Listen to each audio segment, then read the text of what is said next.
Okay, everybody, we were just allowing a little extra time for people, latecomers, to join the meeting. But I'd like to welcome everybody to this meeting of talking about socialism from a Marxist point of view. And this evening we're discussing the decision that we came to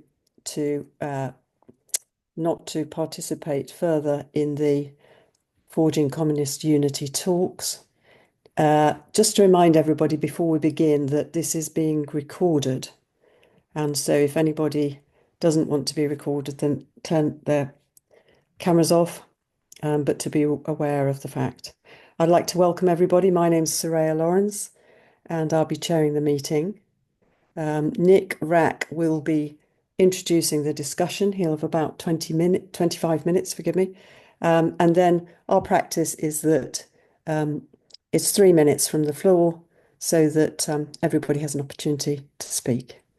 So without further ado, I welcome everyone, as I said. And Nick, if you'd like to get started. Do you want me to let you know when you've got 5 minutes left? Yes, please. Okay, all right.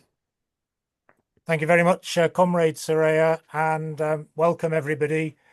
A particular welcome to the comrades from the Communist Party of Great Britain, who I know have turned up to listen to what we have to say and will no doubt want to contribute in the discussion. And I look forward to your contributions. No doubt there'll be some disagreement, but I hope we can keep it comradely. I want to preface my comments by saying that the decision that TASS, talking about socialism from a Marxist point of view, took to withdraw from the Forging Communist Unity talks was not an easy one. I didn't find it easy, and I'm sure that no other member of TASS found it easy. And contrary to some of the comments that I've seen on social media, I can assure everybody here that all members of TASS have been engaged, very, very engaged in the discussions about forging communist unity and about the steps and the decisions that TASS has taken, whether that was to pause our involvement in the talk so that we could draw up a program to continue with the talks, which we agreed, or to withdraw from the talks, which we also agreed just very recently, Monday, I think, just gone. Yes, Monday just gone. And that decision was taken after literally hours and hours and hours of discussion about what had taken place in the talks, about what had been written about the talks, what people thought about the talks, and there was disagreement within TASS. And those comrades who disagreed with the position that Ed Potts and I ultimately, eventually presented, had the opportunity and did avail themselves of it to disagree and to argue quite strongly for a different point of view and a different way of proceeding. So I make that point just because I think it's indicative and it's an example of the sort of misrepresentation that has taken place and has now spread to comrades of the CPGB who I thought of differently and thought better of, but who have simply regurgitated the suggestion that somehow this is all about a manipulation from the top, that somehow what I say goes. I can assure you that that's not the case. And that the members of TASS, and this was posted on my own Facebook page, have certainly or probably not been involved at all. Ed and I didn't know exactly what our conclusions were. And the reason for that is we take the question of communist unity extremely seriously. And I just want to make this point because I know a lot of people have turned up. And I want to ask the comrades before they make their contributions to consider whether they have read everything that appears on the Talking About Socialism website, which began back in 2022 with an article by me called What is Socialism? And there are many, many articles, nowhere near as many as on the Weekly Worker website. We can't compete with that. The comrades do a sterling job of bringing out a weekly newspaper. But we do our best. And there are a lot of articles that express the view of Talking About Socialism, what our aims are, what we're trying to do, and so on. And I would argue that nobody who has read more than a couple, or even that first article that I wrote called What is Socialism, could possibly be persuaded by the many articles that have been written by Jack Conrad and Mike McNair about the position of those of us who have led the talks for Talking About Socialism, that is me and Edmund Potts. We've made it clear when we launched Talking About Socialism that we wanted to forge communist unity with others who saw the need for a mass socialist or a mass communist party to be built, a democratic mass communist party or mass socialist party. I know we disagree on this, or some of us do, but when I use the term socialist and communist, I mean the same thing. I mean a society in which the exploitation of labor is abolished, that the product is returned to the producer, the producers decide how the product of their labor is decided. And that is communism, or in my opinion, it's the same, it's socialism. And we've looked at Britain and the world, and we've seen the various crises that exist in the capitalist world, whether that's economic, climate, or war, or the many crises that flow from out of those issues. And probably we all agree that the reason or the cause of all of those crises is capitalism. And yet at the same time, the communist forces, the socialist forces, the forces of genuine Marxism, that is not Stalinism, are very weak. And those that exist are disparate. They're split amongst various different groups who barely talk to one another. And we wanted to try to overcome that. And we set out to try to get people involved in TAS who saw the necessity, the absolute necessity of bringing Marxists together and creating an organization that could present the arguments for communism, stroke socialism, to the audience that already exists for those ideas in the Marxist left, to those active militants in the labor and trade union movement, and importantly, to the new people who are getting involved in various struggles, whether that's on climate or Gaza, and now the war on Iran. And we've approached this on the basis that those people that all can already consider themselves to be Marxists will probably have been in or around one or other of the various Marxist organizations and have, for one reason or another, rejected them. Maybe they've been in them for a period, maybe they've been around, they didn't like what they saw. And that applies to the participants in these fusion talks, and it particularly applies, in my opinion, to the Communist Party of Great Britain. We wanted to demonstrate that Marxists could come together on the basis of the principles of communism. Now, when we have argued for this in the Forging Communist Unity, we've been accused of fudging differences, of being advocates of diplomacy, of hiding what we think, therefore of being diplomatic in order to bring people together that might have differences. Well, to that I plead guilty. I think that that is what is needed at this stage. The differences that exist between the different Marxist organizations are primarily of secondary importance and don't need to be in the program and don't need to cause divisions between different Marxist, communist, socialist organizations. And that's the way that we've approached it. And we wanted to show that people that came from a background in, for example, the Revolutionary Communist Party, what was Socialist Appeal, could coexist in an organization where somebody had once been in the SWP or in the militants, or for that matter, in the Communist Party of Great Britain.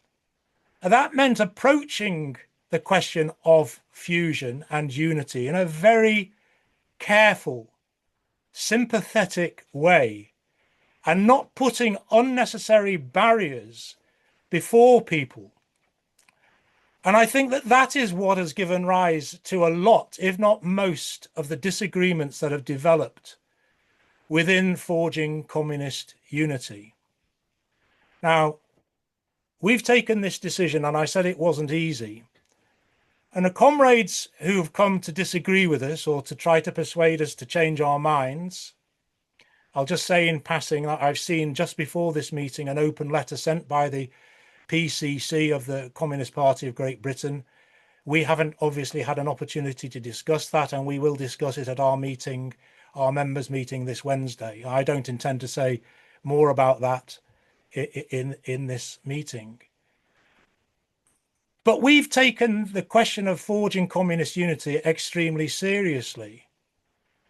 Now, we raised it or broached the issue, not with Forging Communist Unity, but just over a year ago, a year and a half ago, at the end of 2023, when we asked the Weekly Worker to publish an open letter or an article in the Weekly Worker, and that was published. And the comrades can go back and read or look at issues 1460 to 1472. Where there's an exchange between TAS and the CPGB. And I'll leave it to you to what you make of it. But what we received from the PCC was nothing but hostility, outrage at the audacity that we had in raising the idea of communist or socialist unity, and personal abuse. I'll just give one example of that. This is in an article from Jack Conrad. The appeal of TAS is to the disappointed, the demoralized, the hurt, even the downright cynical. More of a trauma recovery group than a serious organization of communists. There was plenty more of that in the articles that appeared at the time. I was accused of having a visceral hostility to organized communists. I think Jack Conrad, when he wrote that, had forgotten that some 12 or 13 years previously, I'd done some pro bono work in my experience, or using my experience as a lawyer, to help the Weekly Worker out of a tight spot regarding the question of a libel suit that had been raised against the Weekly Worker and a comrade who had written an article in the pages. And following my advice, they were able to extricate themselves from that position. So I don't have any hostility to organized comrades. In fact, I put the attacks and the personal abuse, as Edmund has done and as others in TAS, we've put them to one side, not once, not twice, but repeatedly. And the comrades may or may not be aware of the issues regarding the socialist platform and the communist platform around 2013 and 2014. And you can read the articles around the socialist platform and the communist platform in the paper. And I don't intend to go into that, except to say that in those articles between 1460 and 1472 issues, we dealt with the accusations about control freakery and so on, and we refute the suggestions. Go back and read those and read the political arguments that emerged out of those discussions about the question of whether we should have or argue for a fundamental break with capitalism. Not just a fundamental break with the capitalist state, but a fundamental break with capitalism. Because that formulation disappeared in the communist platform as it ultimately emerged, unless I'm mistaken, and I don't think I am. And that leads on to the discussions that we've been having more recently in Forging Communist Unity, where the submission that we made that we need a fundamental break with communism was met by Mike McNair with what the fuck does that mean? I'm sorry? Capitalism or communism. What? Forgive Okay, fundamental break with capitalism. Thank you, Soraya. What the fuck does that mean? And it leads on to something that, if I've got time, I'll come back to, because it leads on to the question of the program, and particular chapter 5 of the Communist Party of Great Britain's draft program, with which I have fundamental differences. I can't speak for all the other people in TAS. That's just my opinion. But in my opinion, the program misunderstands Marx. It misunderstands Marx's criticisms or comments in the critique of the Gotha program. Now, that's not a crime. People can say Marx got it wrong, but what one can't do is say this is Marx, because it's not. And Mike McNair recognizes that when he says that the program is unorthodox. Jack Conrad says it's classical social democracy, it's orthodox Marxism. So which is it? So when it comes back to the decision that we've taken, there are a number of strands, if you like, that feed in to the decision. And I can't speak for everybody. And some of the members in TAS who voted to withdraw will have put more emphasis on one aspect and others on more onus on perhaps a different strand. But the members of TAS are not stupid. They're not able to be manipulated. They're not able to be told or ordered what to do. And they've made up their own mind. And it may be because of the program. It may be because of the abuse, the misrepresentations, the distortions that have appeared in the pages of the Weekly Worker, some of which we've been able to answer and others we haven't, simply because of the absence of time. But the comrades in TAS are aware of them. And I suppose that one metaphor would be they pull their hairs out. They don't understand it. And it's repeated in the pages of the paper or in the Sunday online communist forum. So we paused in good faith. At the time we paused, we had no intention of withdrawing from the talks. We paused because we were told, and we agreed, I explicitly said in one of the meetings, that the point that the comrades raise about us not having a program is a good one, and it's a fair point. So we retired, in a sense. We paused in order to deal with that. And so then we get the pause, and the intention was to go on to deal with the draft program that we were going to come back and represent. In the meantime, the misrepresentations and the distortions continued, particularly in the online communist forum.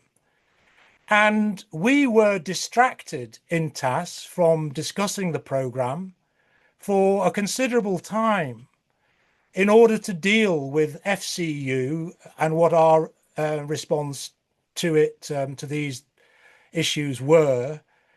And ultimately, Ed and I, who led the talks, having been voted and confirmed by the TAS members, we presented to TAS the conclusion that we'd come to, but we didn't put anything to the vote at that occasion, that we thought that the talks had run their course and that we'd basically been banging our head against a brick wall and that nothing meaningful or worthwhile could come out of a continuation of the talks. We were not going to get the sort of organisation that we wanted.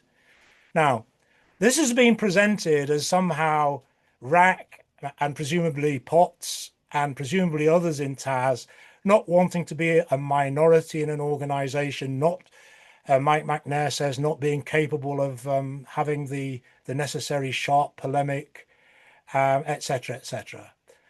None of that is the case at all. I don't know if comrades here have read the latest article that I wrote, which was, I think, called Communist Unity, Things Need to Change, or something like that. It's almost 10,000 words, and it still couldn't cover all of the issues that I wanted to raise. But in there, I go through the question of the misrepresentations, the distortions, the question of political programmatic differences, and the sort of organisation that we think... Nick, sorry to interrupt you. There's 5 minutes left. Thank you. The sort of organisation that we need. Now, in our opinion, the sort of organisation that we need is not the Communist Party of Great Britain. There are plenty of people around who know it and will not join it. In fact, they'll avoid it, they'll shun it, they'll keep their distance, they won't trust it with a barge pole. Touch it with a barge pole, rather.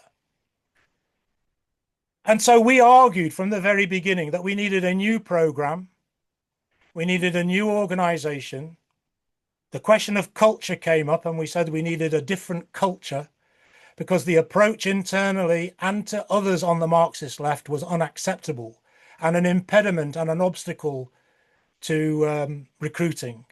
And if the organisation that we came out at the end of all of this was the same, or essentially the same, but with a few extra people, it would not do what was possible. A new organisation with a new approach was what we needed. And what we came up against was a constant barrier. No, we insist on our programme. We're not saying it was an ultimatum. We've never said that, but that was the position.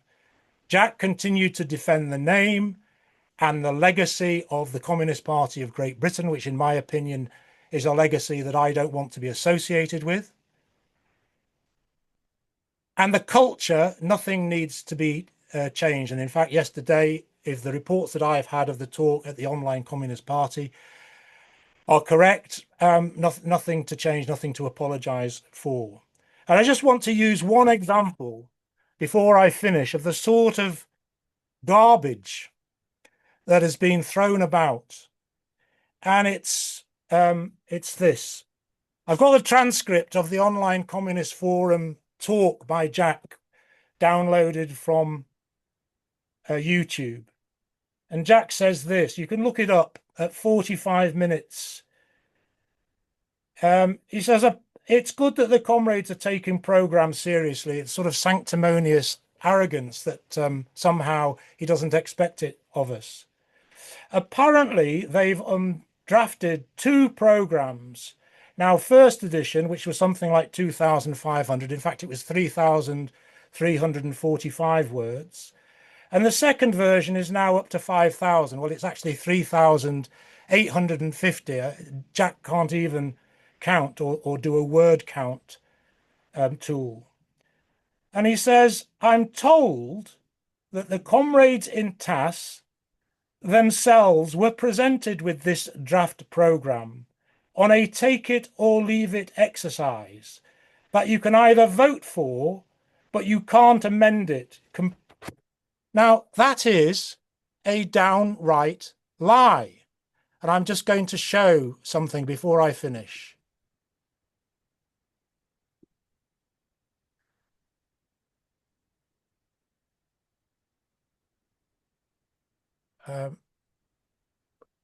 Right, I hope comrades can see this. This is an email, it's an extract. I haven't shown the recipients and I haven't shown the full email.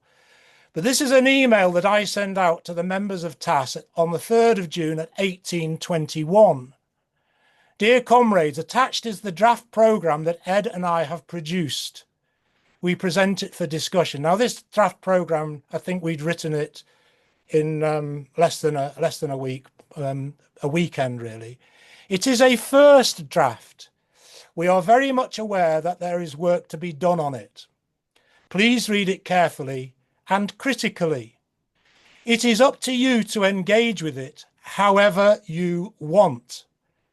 You can argue to reject it, adopt it, amend it, add to it, subtract from it. You can propose an entirely different document to replace it. Whatever happens to it, we hope that it serves its purpose in starting the process of discussing the programme that we can adopt at the end of the process. We look forward to comradely engagement and comradely criticism. Now, you can see from the tone and the content of that there was no intention of withdrawing from the talks when that was raised. We did have one or two discussions on the programme. Certainly one, and then we were about to represent or present a second one. And we've been taken up with discussions about the FCU process, which diverted us from the programme. And then we had two meetings of 2 hours long. We postponed the vote at the first meeting so that comrades who hadn't been present could participate and vote. And after about 4 hours of discussion about what to do, we took the decision to withdraw. Now, it wasn't easy. We took FCU extremely seriously. We'd initiated it. We'd proposed it. We'd hung on until we made the political decision, our political judgment, for whatever reason. Different comrades may explain it or express it differently. But our political judgment was that unity with the CPGB could not be meaningful or worthwhile at this stage. Those are the reasons why we took the decision. Thank you. Thanks, Nick. So now what I'd like is any comrades who want to ask a question, make a contribution. If you can put your hands up either literally or in the react button, and then I can see you and I can let you speak. So the first person I can see is Minnie. Can you unmute yourself, Minnie, and fire away? Evening, comrades, if I'm muted. Yeah, Graham and I aren't members of TAS anymore. We left a couple of meetings ago. Right, I just think it's my understanding that when TAS proposed forging communist unity, it had 3 members. I'm not sure, but that's my understanding. And then obviously you were scrabbling around for members when it was pointed out that, well, why Marks aren't a membership organisation? They're not taking part. So how do we have a say in FCU? Anyway, right. I might want to ask why the sudden change to leaving FCU, because we were discussing the programme. And suddenly you and Ed changed the agenda, you, Nick and Ed, changed the agenda onto leaving forging communist unity, which I don't think is the right thing to do. Yeah. Also, you did try and force a vote on leaving FCU at a previous meeting, Nick, and you weren't bothered that people weren't there and might not have been able to vote. And also, there are cultural problems in TAS. It's the reason Graham and I left. There's going to be cultural problems with any organisation. So, and I just think it's kind of a waste of time. We just need to forge in communist unity. You know, it's a waste of time talking about it now. Not forging common unity isn't a waste of time, but talking about it and in a way that you're sort of dissing it and leaving it is just a waste of time. Thanks, Minnie. Okay, I can only see Jack Conrad's hand up. Jack, just one sec. I will restart the time. Fire away. Unmute yourself. Yeah, thanks, Nick. I mean, quite frankly, 3 minutes, it's your culture. It's not enough to have a serious debate or a serious discussion. So I would just say a couple of things. First of all, we regret TAS is withdrawn. We would urge you to reconsider. And we'd also like to invite a TAS speaker to come along to an online communist forum, 5 o'clock Sunday, where we won't have 3 minute limits to the discussion, so we can have a full and frank discussion. Just finally, there are bound to be in any fusion process misunderstandings, getting the wrong end of the stick. Just on your "this is a lie" question, actually, I didn't have your second version in front of me. I'd just been sent it that evening, and I was told that it wasn't open for amendment. So I don't know. You're a lawyer. I wasn't lying. I was misinformed. Either way, I think we should continue with talks. We've always envisaged this process as long, so we're not looking for instant results. I actually think the discussions have been worthwhile, and I think that they should continue. Just also to point out, of course, that we're not just dealing with TAS and the CPGB, we're also dealing with Prometheus, with the pro-party, pro-talks wing of Prometheus. I'll finish with that. Thank you. Thanks very much. Peter, if you can unmute yourself and let me just, fire away, Peter. Cheers. I think from my perspective, last week I voted for all being open here, and I kind of abstained on the 2 motions because I didn't entirely agree with them. There's a number of reasons for that. The first one was that I just felt that you need, the first off that we didn't really get to grip with doing the program, because the whole thing about should we or shouldn't we fuse began to take over our talk and our discussion time. And so secondly, I didn't think that we were involved enough initially in the program, and I think I said this at the beginning of doing the program. And so I feel that I need to say that there should have been more of an inclusiveness about developing the program from the ground up. We're only a small organization, and so it doesn't need a great deal of effort that way. And then using the kind of ingredients of thought and discussion to create a program after that. I think we then skipped very, very quickly onto the problems of fusion, and I agree that, in my opinion, there were grounds for disgruntlement with the CPGB for misrepresenting certain ideas, and I don't know enough about the CPGB. All I can think of is that they don't know when they're doing it, because they do it, and it's so you can misrepresent or not take up the ideas that are being put forward.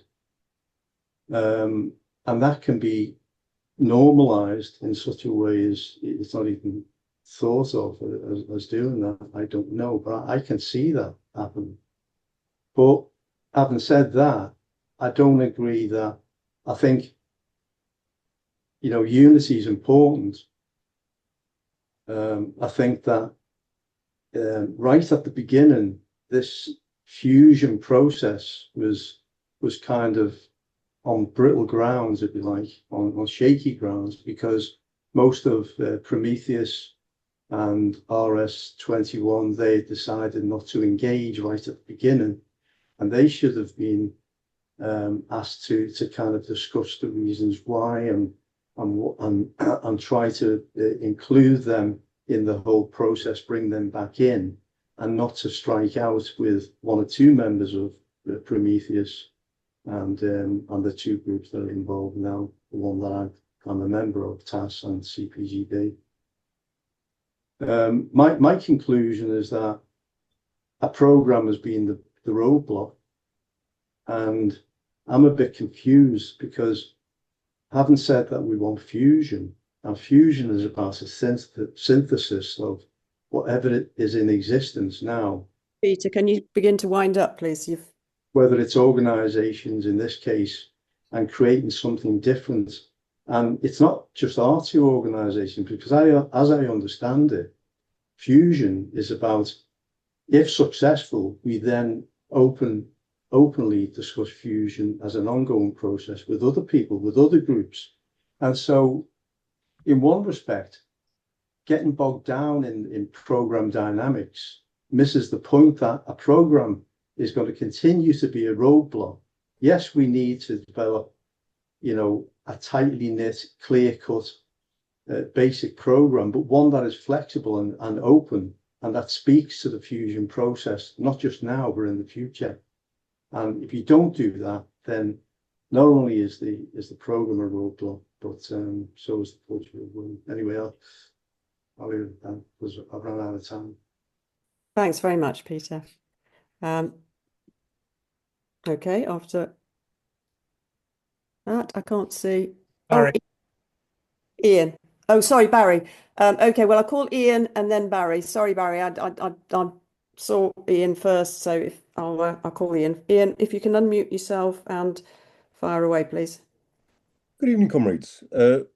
First and foremost, I'm very disappointed that you have withdrawn from the fusion process. I felt it was a very important initiative taken by TAS, and I supported it in the sense that I don't think Nick will contradict me when he said we've had phone conversations about what's going on, not from the point of view of anything underhand, but just from the point of view of, from my point, I just wanted to be able to convey that as far as I was concerned, the majority of members of the CPGB wanted to see a fusion process taking place. The other thing I would want to add is that I think the decision to withdraw from that discussion, that process before Communist University is precipitate. As I understand, Nick was supposed to be speaking at Communist University. As far as I'm aware, he hasn't responded to Tina's request for confirmation that he's going to be there. And I'm hoping that members of TAS do come to Communist University so that we can have the freest and fullest discussion. The very nature of these debates is the very nature of the discussions that have been going on is you can't involve the entire membership of both organisations at the same time. There has to be somebody delegated to do it. Jack Conrad won't contradict me either when I've said that I myself have had objections to, for example, things like the question of the type of language used and the type of culture. But notwithstanding that, I would still defend the CPGB in the sense that, as far as I'm concerned, it's a very open organisation, in the sense that you can have a discussion at online communist forum, not limited to 3 minutes. Members can come along to an all-member aggregate, and we can have the most passionate disagreements imaginable, but it doesn't mean to say within the end just walk away. And the other point, of course, is that I think Weekly Worker is the only paper really worth reading on the left today. And the fact that we have a print paper allows members of the CPGB and plenty of other people besides to develop writing skills, and I think it has an impact far and wide, really, relative to considering what kind of cottage industry it is as it stands. I still think it's precipitate to withdraw now. I think that you should at least come along to Communist University, and I think we should have this a far, far fuller discussion before that decision is taken. To do otherwise is to say, well, on the basis of some, I'm sure there are misunderstandings between comrades about what's been expressed. My own feeling is that what you don't see in the CPGB is any intent, for example, to have any kind of block vote or kind of force through some sort of party line. We just don't do that. Okay, thank you. Can you wind up, please? I've wound up. Thank you. Great.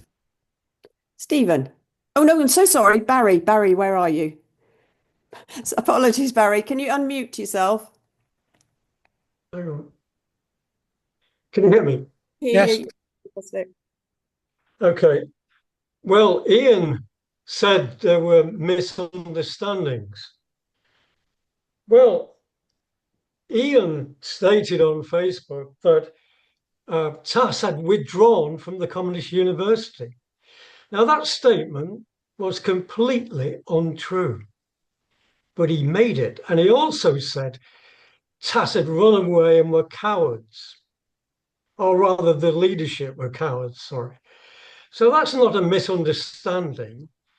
That's recycling misinformation at the best, isn't it? And Jack also said, oh, it's a misunderstanding.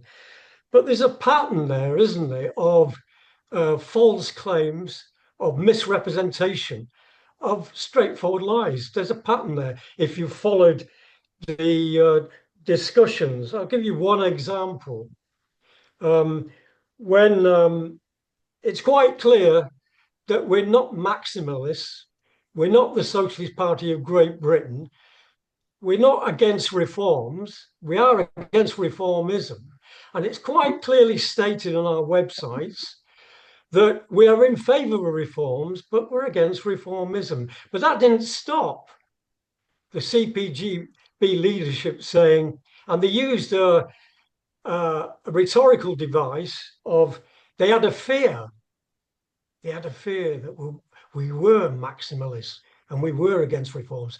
So it doesn't matter what our official position was or what we ourselves were convinced of or what we ourselves said we believed in, they had the suspicion that we were maximalists. And that's the typical of the CPGB method of looking for something darker, something more suspicious, but below the surface of people who are supposed to be potential partners. And that's of you. I only got 3 minutes, so I can't give you numerous examples. But on the chance, now what this does, it's a smoke screen that hides the real differences and prevents the real differences from being debated. For example, there's a fundamental difference on transition. The CPGB have a social democratic outlook. What's their position? What's the transition from capitalism to communism? Well, you start with capitalism. So you still have capitalism in place. You still have the middle class who you make concessions to. You have some kind of block or alliance with them. You also have some kind of block or alliance with capitalists because you've still got capitalism. But you shift power within the state. In other words, some kind of parliamentary majority. Meanwhile, communism is pushed into the far distant future. Generations for Jack Conrad, centuries for Mike McNair. It's the old Kautsky social democratic view. It's not a communist view. Now, I've just been told to wind up. So, I mean, I think the only point I agree with Jack Conrad on is 3 minutes is not serious. And we need to think about, I know I made this point months ago, but 3 minutes is not enough for a serious discussion. And I agree with Jack on that. We need to think about that, comrades. Well, just before I call Stephen in, just on that, there are 34 people in this meeting and we don't go on forever. So the idea is that of the 3 minutes is to allow everybody, if they want to speak. And given that we sent a letter last week informing a formal letter from Ed and Nick to the CPGB last week that we were withdrawing. We had no response to that letter. There was a meeting last night of I can't remember what it's called, but the Sunday meeting of the CPGB online where it was discussed. So it's a bit rich to then only see fit to send an email to some of our members today, at some time today, and then complain about us spending through, the way we organise our meetings. So perhaps if we'd had a response and even a suggestion of a joint meeting, that might have been something to suggest. Stephen, please unmute yourself. Sorry. To give context, I'm a member of TAS, and I think to the space of transparency, I think my position on the decision that was taken on Monday is that I disagree with it personally. I do think we've left too early. I think that in that sense, we should have taken the time necessary to develop a program and essentially seen what the position was after a period of discussing that, within the FCU process, before taking a decision like this.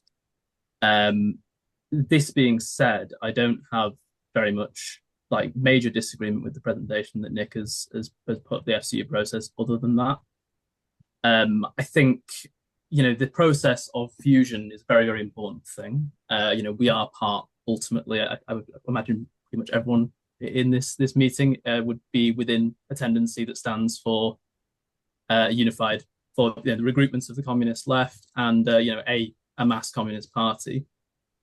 Towards that, I think there are fundamental problems at the moment with the approach. I would argue the CPGB towards doing that, and I think one of them is the consistent issue of culture. I think I think, for instance, when Jack talks about misunderstandings, I think I can perfectly well take the idea that these are misunderstandings and are honest. The point is, even if that is the case, there's been a persistent problem with those there being quite significant misunderstandings of the TAS position, to the point where I would sort of think perhaps we shouldn't be immediately coming to quite drastic conclusions within meetings based off of what seems to be the views of somebody I don't know who has alleged something. Who may or may not be a TAS member,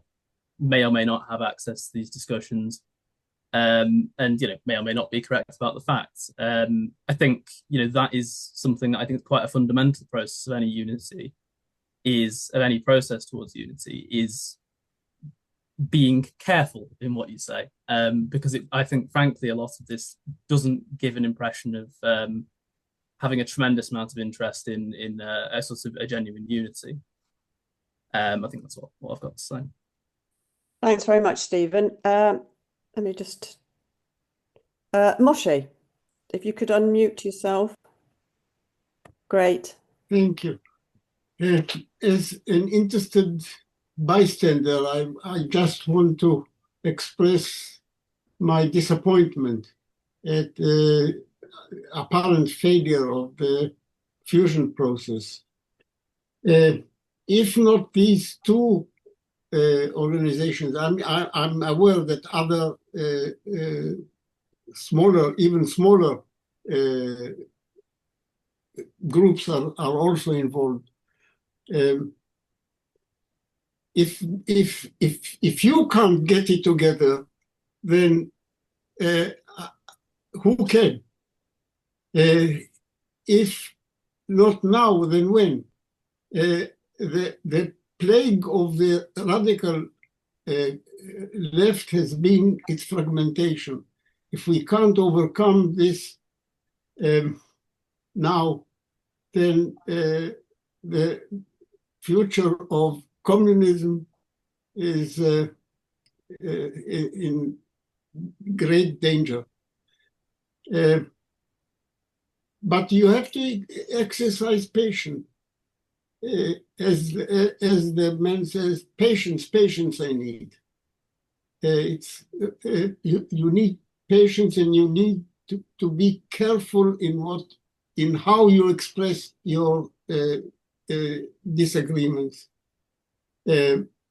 When groups don't have the long experience of familiarity with each other, then it's very easy to misinterpret some careless remark. Be careful. I'm not arguing against robust disagreement and discussion. Of course, the discussion of disagreements has to be robust. You can't hide your disagreements. But there is a difference between hiding it and just expressing oneself in a careless manner, which can be very destructive, especially when, as I said, when you don't have the long experience of mutual familiarity. Then you know what insults or apparent insults to discount and whatnot. But when there is still a lack of familiarity, it's very easy to misinterpret things. I think all I can advise is be patient. A lot depends on it. Thanks very much, Moshe. Right, so I've now got Ant. If you could unmute yourself. Okay, Ant, can you unmute yourself, please? You're still not. Yeah, I think I'm there. Yeah, sorry, it's not. I was trying. First of all, I want to apologise for last week when apparently Nick Wrack was trying to speak and my dog was barking in a crazy way. I really am sorry about that. I really mean that. So I'm going to waste a lot of my time saying sorry. Okay. Secondly, I'm going to contradict one of the things that Nick said. Now, I wrote it in the chat over and over again. The divisions between Marxists are not secondary. They are very, very real. They are class antagonisms. Yes. So where on the one hand, people are apologizing for Stalinism, saying, it wasn't so bad, and there was no commodity production, and there was no wage labor, and the working class weren't badly treated, and all the rest of it. To me, that is simply sticking up for Stalinism, trying to pass off some sort of trying to create the idea that there was some sort of socialism there, bureaucratic socialism or whatever, for the organization that I belong to, for the political trend that I belong to, Stalinism was a capitalist variant. Okay, but that's just one example. The nature of Stalinism. But what I'm trying to say really is that of all the people, all the groups, and all the individuals and groups that claim Marxism, yes, there are massive contradictions and antagonisms between these groups, and it's Marxism is more than what Marx wrote or said. It's more than Lenin. So you can't simply say Lenin said X, Y, Z, therefore that applies for all time. It's more than what Trotsky said. It's a living, evolving body of theory and practice. To a large extent, I agree with Barry. The CPGB, in my opinion, and I've said it to them many a time, is not a Marxist organization. It rejects the absolute fundamentals of a proletarian self-organization, which, over and over the working class has created its own forms of organization in times of high crisis. And in the opinion of the political trend that I stand for, the rule of the working class, or you can call it the dictatorship of the proletariat, is precisely the rule of these self-created organs. Historically, the Workers' Council, the Soviets, and whatever the future will turn up. But it's not a party dictatorship. We reject the idea of party dictatorship. I've actually, as I said, I've set out in the chat, various ideas that I think are absolutely divisions between the political trends that we're looking at. For example, we say no war but the class war. You mention any war in the modern period. So I'm not talking about historically. I'm not talking about when Karl Marx was supporting one side in the American Civil War, or supporting Irish independence. I'm talking about the modern imperialist epoch. Yes. And can you wind up? We can support no capitalist formation whatsoever. Thank you very much. Thank you very much indeed. Raphael B, please. Can you unmute? Hello, comrades. As someone who is also a member of neither organization involved and has been an interested bystander to this process, I'd like to reiterate what others have said, that I find it deeply regretful that this decision has been taken, and I have very sincere hopes that it could be reversed. On what has been said, I think that in terms of culture and how the negotiations have gone, the fusion talks have gone.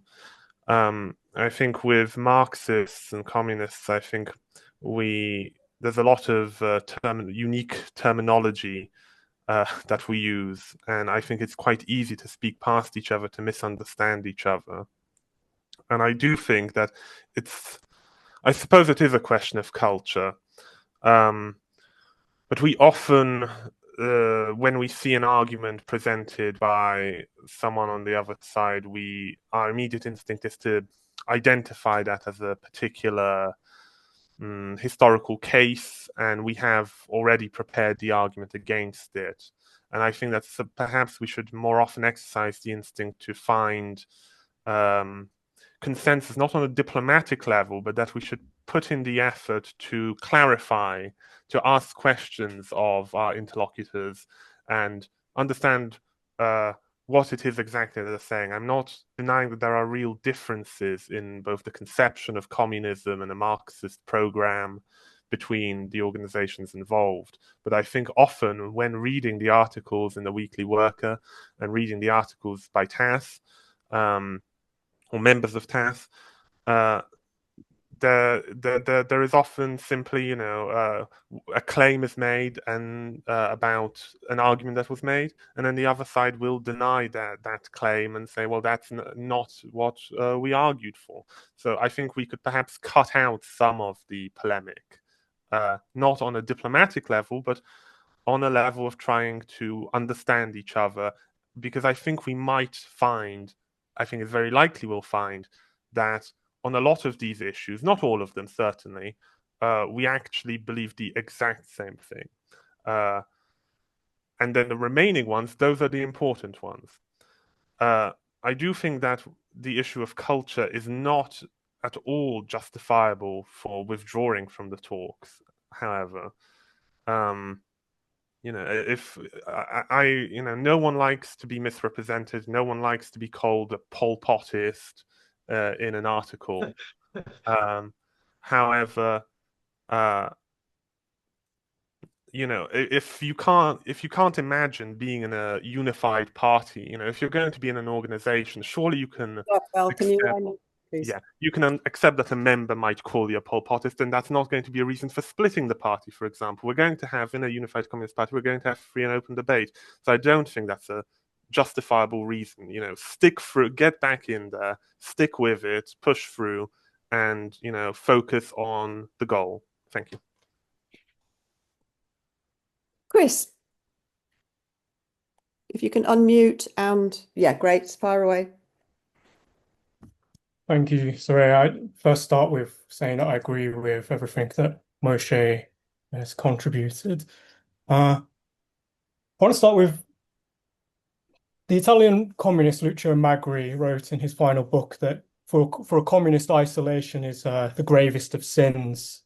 And I think that's true, and we should extend that also to the isolation, the imposition of being isolated into small groups, because what we end up with then is a rather myopic engagement with the movement, the duplication of efforts, and the and general level of amateurism across the board.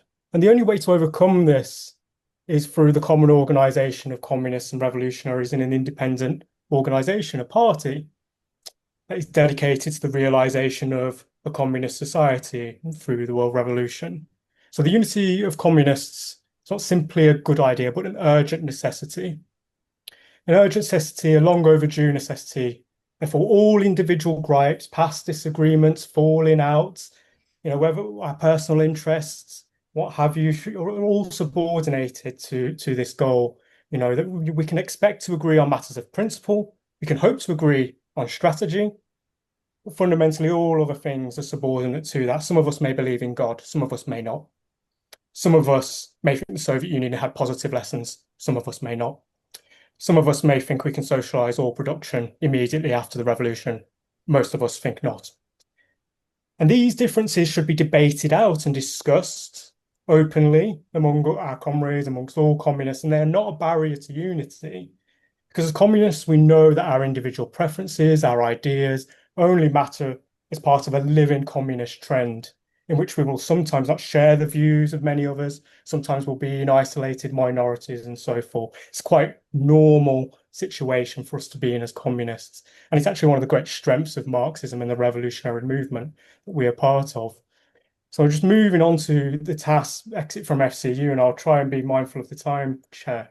I think it's very disappointing that the comrades of that TAS has left the talks, and I hope that we do return to something very soon. But I think it's a rather bizarre series of events actually that has led up to it.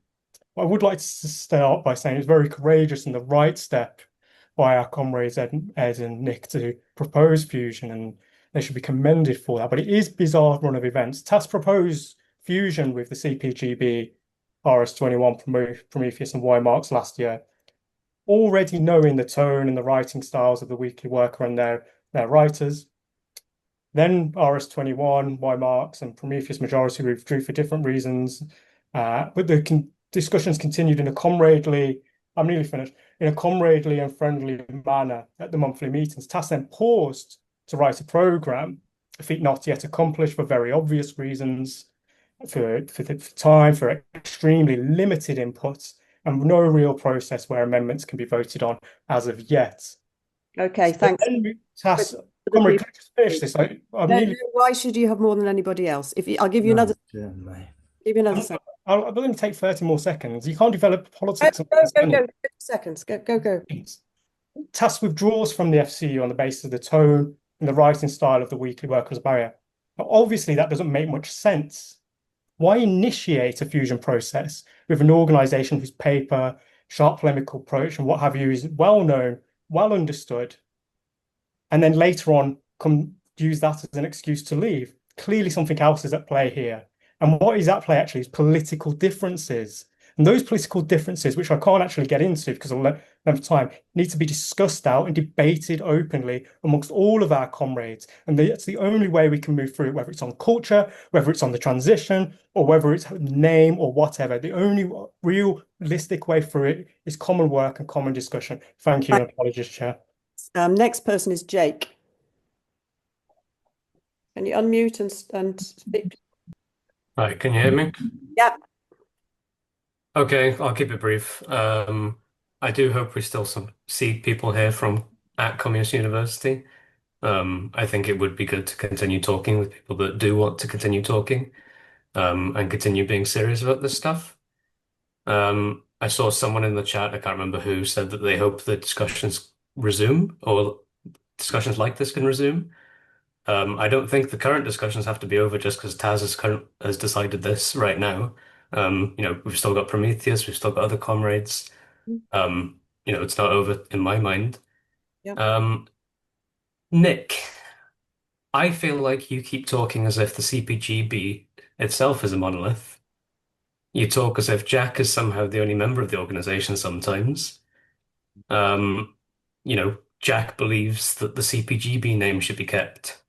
Well, I'm in the CPGB. I quite like the Communist Unity Group suggestion from Lawrence Parker on his blog. We're not a monolith, and it wouldn't be block voting, as has been repeatedly said, at a unity conference. And then just finally, I think the timing and the pace with which TAS has pulled out of this before CU, it is disgraceful to me. And I don't think the messaging that you're sending out is about forging communist unity. Of course, you can change track. I think you can. Maybe not. I don't know. But personally, I think the message you're sending out with this is something more akin to fuck communist unity in my mind. But that's it. Thank you very much, Jake. Mike Belbin, please. Can you unmute yourself? Thank you. Okay, 3 minutes, eh? Right. Okay.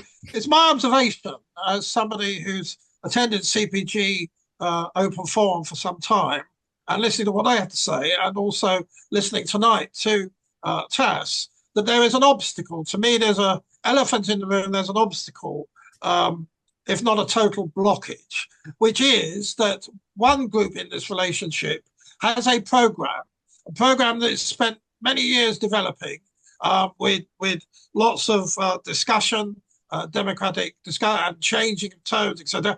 And the other group doesn't. The other group doesn't have a program like that, and probably wishes that the fusion process would produce something, right? Perhaps out of both, with maybe, as some people have suggested, different ways of going about that, voting at certain points, maybe coming up with a shared minimum agreement for the different groups.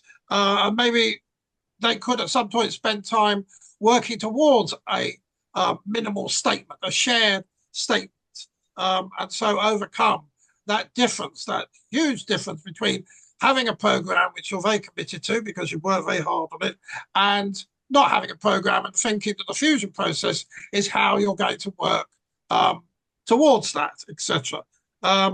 If that can't be done, I don't want to sentimentalize the fusion process anymore. And so we can't agree on that. We can't agree on working towards something in common, whatever that is. Maybe agreeing on a process of reaching a draft program or coming up with a shared minimum statement, then I think, yes, TAS is quite right to leave, and the CPG is quite right to say there are other people we want to talk to as well. Stopping the process, and the process is committed to coming up with something, either way of doing things, or a minimum statement, or it's just a clash of people who want one thing, a draft program, through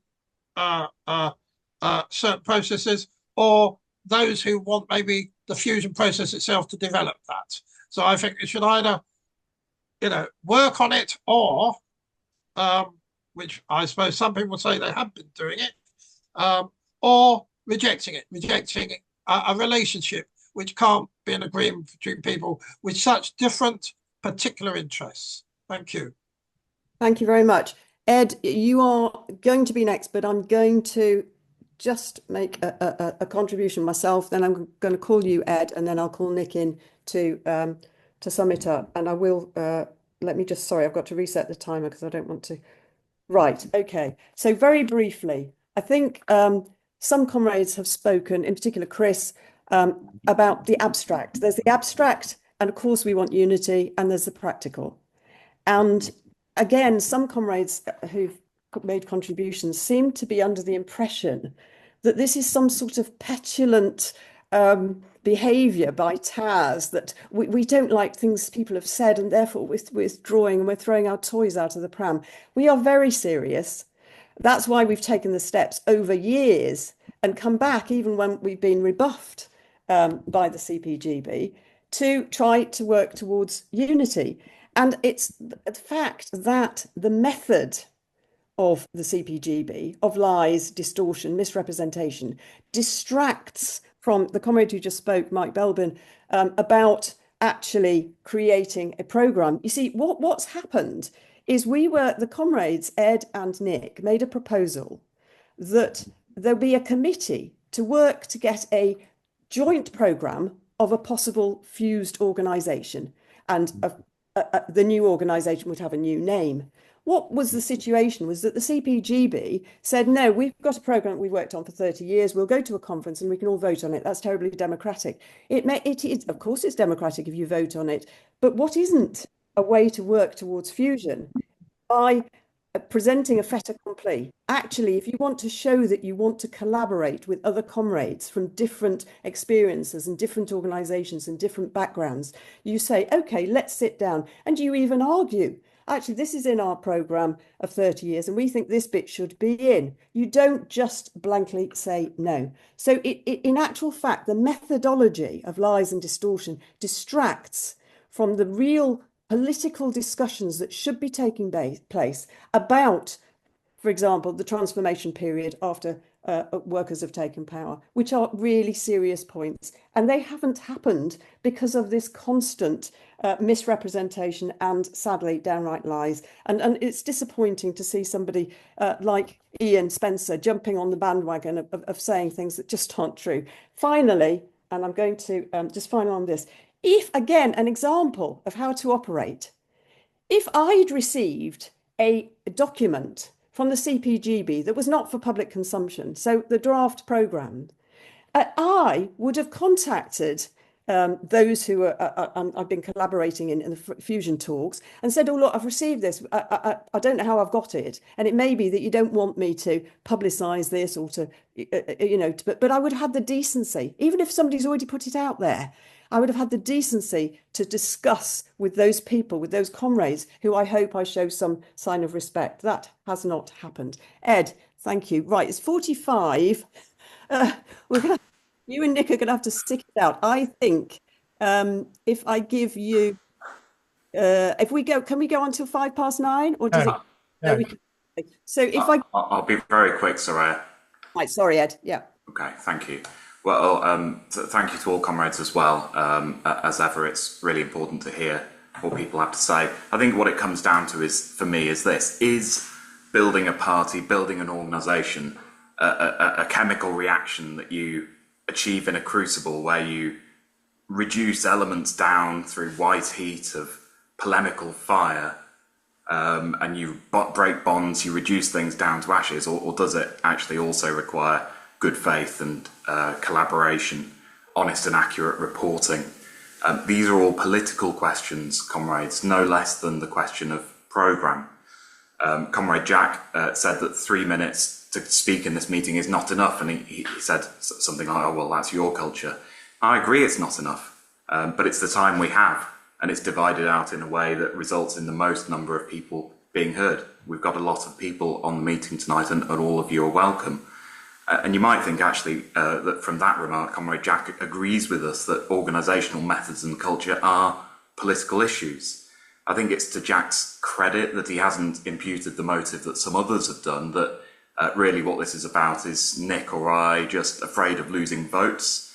To address that, I think we can just point to the chronology, as Chris did, but leaving out some details. It's clear from the start of this process that TAS didn't represent a majority in the FCU process. Even since January of this year, when the Prometheus editorial board split, certainly there wasn't anything like a majority against the CPGB on any key questions. So what's being suggested? Is it being suggested that we spent 6 months participating in bad faith, looking for a way out, that we wrote position papers, helped organise meetings, travelled, wrote articles, all with our fingers crossed behind our backs? Does the record really suggest that, comrades?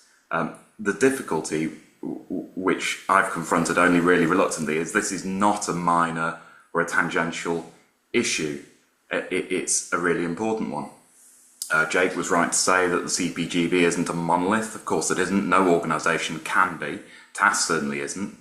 But has there been any disagreement or criticism in the pages of the Weekly Worker of the way the CPGB's delegates have conducted themselves? Chris was right to say that the meetings of FCU have been friendly, but the reporting really has been anything but. In fact, it's been such that could only plausibly lead to the breakdown of relations, as has happened. With respect to Comrade Ian, he says he does have those disagreements about culture, but I haven't seen them reported anywhere. If that's my failing, I simply haven't read the relevant report, not appreciated it was Comrade Ian raising those criticisms, then I'll hold my hands up. But I think it would be a stretch to say there's been a widespread insistence on a better culture and method from members within the ranks of the CPGB. Now, if that means that comrades agree with what I'm going to call for shorthand the method of Jack Conrad and Mike McNair, that's just shorthand, they're the delegates, not personal denigration, then that's fine. That's your method, your culture, but it means that we are currently very, very far apart on a very important political question, which calls into question whether we can actually build a viable organisation. So I've gone over time. Sorry, Chair. No, that was all right. I was going to give you 5 minutes. Thanks, Ed. Right, Nick. Comrades, thank you very much for all your comments, including the ones that disagreed with us. That is your entitlement. I have to say that from a lot of the contributions, there was an air of unreality, following on from what Ed's just said, as though there's some sort of personal gain for us, myself, Ed, the other members of TAS who voted for this withdrawal, that somehow we get something out of it. We don't. We feel a great sense of loss, regret, frustration. We've worked extremely hard for 7 months. We initiated the process, notwithstanding what had happened a year and a half ago and notwithstanding what happened a decade ago. And the reason, we've been asked by people repeatedly, and everybody that I've said this to has said, yes, I've had the same. Why are you talking to the CPGB? What are you hoping to get out of it?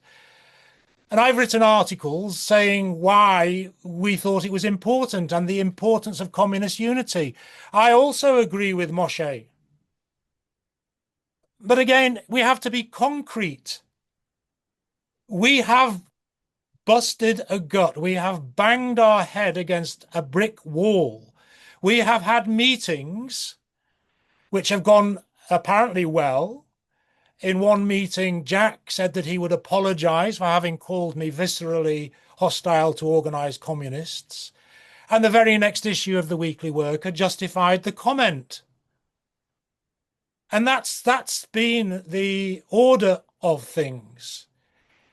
It is not acceptable, contrary to what Rafa said, it is not acceptable to be called a Pol Potist, a Stalin of 1929, a Bakuninist or a Proudhonist, unless you are going to back that up with explanation. It's simply a political insult to gain kudos or support from your members. I would ask every single person here who's turned up, have you read the material on the TAS website? Have you read the articles that we've written? Have you taken seriously the suggestion made by Jack and Mike that we don't understand internationalism, that we don't understand the importance of a European perspective, that we don't understand the question of the middle class, that we don't understand the importance of reforms, that we believe that the transformation will be immediate, as Chris has just repeated? If you read the material that we have written, you could not believe it. You could not agree with it. And therefore my question is, why have you not challenged it? Is it acceptable to have in your paper again and again and again and again reports that completely are contradicted and fly in the face of what we've written and said and stated at the FCU meetings? And so the final point is this: what sort of organization will we end up with at the end of this process? Those of us that have taken the decision, a majority in TAS, as I say, it didn't come easily. But we've made a political judgment that, notwithstanding all the arguments that comrades have raised, which we echo and agree with, about communist unity being extremely important, paramount, that communist unity with the CPGB under present conditions, with the forces involved, will amount to nothing more than the CPGB. And that is not something that I think is worthwhile. It won't be viable. It will not attract anybody. The comrades who are not in the CPGB, who think that we should continue, then I wish you well, comrades. You are entitled to fuse or to join the Communist Party of Great Britain. You haven't, and there's a reason why you haven't, I presume. I presume that the reason why you haven't is because you have some, if not all, of the concerns that I and Ed and one or two others have expressed in this meeting. And if it goes for you who are following these talks, just imagine what it means for those who are looking further askance. Let's be absolutely blunt. The comrades in Prometheus, on the Prometheus editorial board, who are in RS21, most of them, who didn't want to participate in the talks and withdrew after the first or second or third meeting, I can't remember which, they are comrades who pretty much agree with the Mike McNair revolutionary strategy. They are closest politically to the CPGB, therefore, but they decided not to get involved. That tells you everything. You see, the question of culture and method and approach to others on the Marxist left is not just a question of culture, it's a political issue. The way that the CPGB insist on what they call sharp polemic is a barrier to other Marxists getting involved. It is not sharp polemic, it is distortion, it is misrepresentation. And I echo the advice that Moshe has given to you. Moshe has written for the Weekly Worker for probably 2 decades, I don't know. He hasn't joined you, there's a reason. There's a reason why others haven't joined you. And we explained this right at the beginning. The comrades who are watching, other people on the left, won't join an organization that is simply the CPGB with an extra handful, which is what it would be now. So it's a political judgment, and we can be criticized for the political judgment that we've taken. I accept Jake's point that it's not a monolith, but where are the contrary voices? I see that Ian has made a point in the chat that there are lots of differences. There are. But where are the criticisms about the reporting of the FCU process? Where are the positions regarding Chapter 5 of the programme? Where are the positions regarding the legacy of the CPGB? I do not want to be in an organisation that eulogises the Stalinised and Stalinist Communist Party of Great Britain. We have differences over the question of Stalinism and how to present the ideas of communism. I think that communism is the ultimate democracy. And we've put these in writings. You have some of the minutes that our comrade Ed has drafted. Have they been shared with the comrades in the CPGB? We have meetings every week on the question of the programme or the question of the FCU. We did have them every fortnight. Everybody is involved. Do you? Are you all involved? Do you get a say every week on what is being said, on what is done? Why have we not heard from the comrades in the CPGB or the onlookers who want this fusion to work to say, well, we want it to work, and that means change needs to take place. Change not just on the programme, and there are very serious issues on the question of the transformation. I am happy to discuss and debate those issues everywhere. On the question of the Communist University, if we had taken a decision to withdraw, you would have been told. Just as we told the CPGB and Prometheus that we were pausing, and just as we told the CPGB and Prometheus that we were withdrawing from the FCU talks. We didn't mention Communist University. I have a slot to speak at the Communist University, and I will go, and I will speak on the issues that I've raised here, and on any disagreements or whatever that I have. We are not afraid of discussing the differences. We are fearful of what would emerge if we fused at this time on the basis that the CPGB are presenting us with. So we're in favour of communist unity. We are still in favour of it. We will still work. We will try to seek allies.